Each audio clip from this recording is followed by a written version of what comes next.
रूढ़ि में साथ साथ ही आज इस क्लास में हम देखेंगे कि जो हिंदी में अनुवाद है उसमें अध्याय 6 उसका नाम है उषा। कौन सी कविता है? उषा है। इसका कवि परिचय और पाठ का सार यानी कि दोनों देखेंगे साथ में। शुरू करते हैं। सबसे पहले हम कवि परिचय देखेंगे। कवि का नाम है शमशेर बहादुर सिंह। उसका जीवन परिचय देख लेते हैं। तो नई कविता के समर्थकों में शमशेर बहादुर सिंह की एक अलग छवि है। ओके। इसका जन्म 13 जनवरी सन 1911 को देहरादून में हुआ था। कब?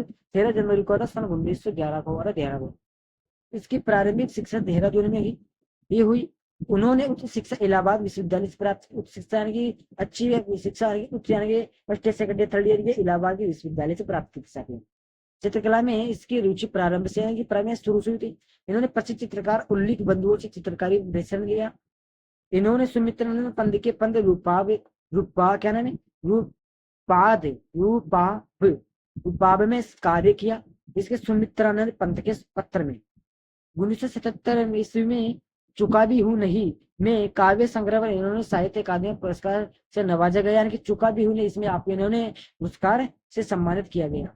इन्हें कवि सम्मान सहित अन्य एक पुरस्कार मिले। सन 1993 में अहमदाबाद में इनका देहांत हो गया। साथ इनकी रचना देखेंगे। शमशेर बहादुर सिंह ने अनेक विधाओं में रचना की। इनकी प्रमुख रचनाएं निम्नलिखित है। पहला है सबसे पहले साथी है कल संग्रह में है कुट कविता है। कुट कविता है कुछ और कविता है। चुकभी नाम है इन्हें पास आने वाले कल से संपादन है साथियों उर्दू हिंदी को। निबंध निबंध संग्रह दो आप। कहानी में संग्रह प्लाट का मोर्चा। कहानी संग्रह प्लाट का मोर्चा। क्लियर है साथी। अब देखेंगे इसके काव्य की विशेषता है। इनकी इनके काव्य के प्रति क्या विशेषता है। तो वैचारिक रूप से कहीं वैचारिक रूप से प्रगतिशील एवं शिल्प गतिशील रूप से प्रयोग धर्मी कवि शमशेर को एक बिंब धर्मी कवि के रूप में माना गया है। जिसे बिंब धर्मी के रूप में इनको माना जाता है। इनकी बिंब धर्मिता शब्द के माध्यम से रंग रेखा एवं सूची की अद्भुत काशीदारी का मादा रखती है।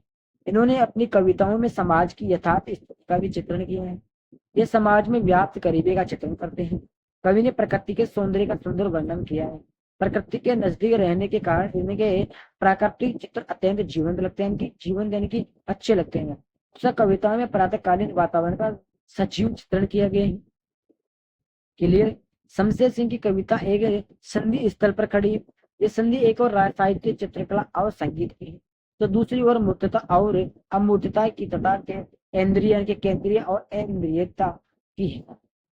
भाषा से भी ज्यादा इंपॉर्टेंट नहीं रहती। आइए कविता का प्रतिपाद्य एवं साहित्य। तो प्रतिपाद्य देते हैं। प्रस्तुत कविता उषा में कवि शमशेर सिंह बहादुर सिंह ने सूर्योदय से ठीक पहले के पल पल परिवर्तित होने वाली प्रकृति का शब्द चित्र उकेरा है। ओके। कवि ने प्रकृति की गति को शब्दों में बांधने का अद्भुत प्रयास किया है।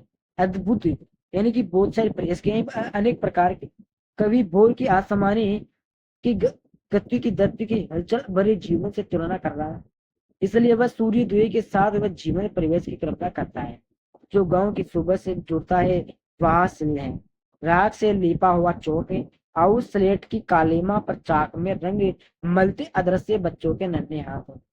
कवि ने नए बिंब यानी कि नए उपमा नए प्रतीकों का भी प्रयोग इसमें किया है। साथ इसके बताएं। अब सारे कवि कहता है कि सूर्योदय से पहले आकाश का रंग गहरे नीले रंग का हो। जब सूर्य देव होता है, सूर्य अस्त होता है, उदय होता है, सूर्य यानी उदय होता है उससे पहले आकाश का रंग गहरा नीला जैसा नीला नीला प्रतीत होता लगता है। और सूर्य ढलता है जब भी ये प्रतीत तथा वह सफेद संख या दिखाई देता है। आकाश का रंग ऐसा लगता है कि मानो किसी ग्रहणी ने राख से चौक दीप दिया है। ये सूर्य अस्त के समय होता है शायद मेरे हिसाब से। सूर्य के ऊपर उठने पर लाली फैलती है तो ऐसा होता है जैसे काली सिल्ल को किसी ने धो दिया या उस पर लाल कड़िया मिट्टी डाल दिया हो। ओके। लाल मिट्टी मल डाल दिया हो। नीले आकाश में सूर्य ऐसा लगता है मानो नीले जल में गोरी युवती का शरीर झिलमिला रहा है। सूर्य देव होते ही उषा का ये जादुई प्रभाव से हो जाता है। देर हो उषा देव में इसका सार अच्छे तरीके से देखते हैं। फिर इसकी व्याख्या देखेंगे साथ ही बोल बिल्कुल सटीक तरीके से दोस्तों को जैन